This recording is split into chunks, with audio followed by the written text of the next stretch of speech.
Ассалаумағалейкум достар, сіздермен бірге мен Але. Достар, бүгін мен сіздерге просто топ нәрсе үйретейін тұрмын. Өйткені жақында болған обновлениеде Free Fire вообще бізден бутылканы алып тастаған болатын. Енді көп ойыншылар жаңа бутылканы ойлап тапты. Енді мен сол бутылканы сіздерге қалай істеу керек, соны үйрететін боламын. Барлық техникасын, қандай автоматтармен жақсы кетеді, ближниймен жақсы кете ме или дальниймен жақсы кете ме, соның бәрін көрсететін боламын. Сондықтан да видеоның соңына дейін қара.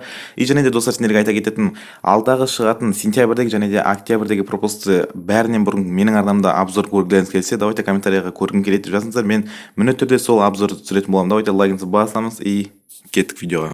Ең бірінші мен Ан-94-пен тексерген жөн деп шештім. Ең бірінші техникасы жатамыз. И сразу жатқаннан кейін чуть-чуть көздейміз де, отыратынды басып сразу кнопка огняны максимально көтереміз. Просто оп-оңай.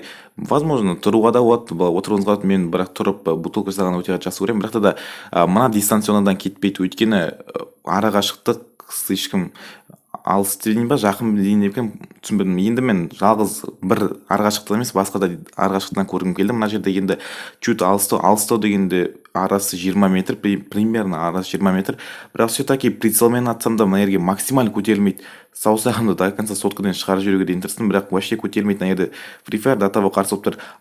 Дальниймен наоборот ближнийге атқанда қандай болатынын қараңдар.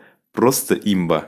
Қандай дальниймен просто ближнийді атысқанда бутылка просто имба кетеді. Просто четкий. Ал мен мына жерде тек қана Ан-94-пен атыстым, ал келесі автоматтармен мен вообще басқа автоматтармен ататын боламын, вообще жеңілдеу. Мына прицелмен де атысқанда просто имба кетеді, просто имба. Мына жерде енді мен фамспен атсам деп шештім.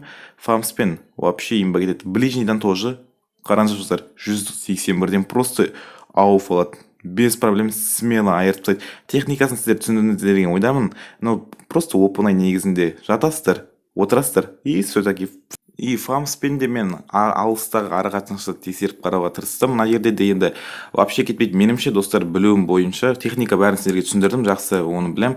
Менің білуімше дальниймен ближнийді бутылка жақсы бересің. Ал ближниймен де тексеріп қарадым. Ближниймен наоборот, ближний МП5-пен ближнийді вообще хэт кетпейді. Мына жерде бутылка вообще никак істелінбей жатыр.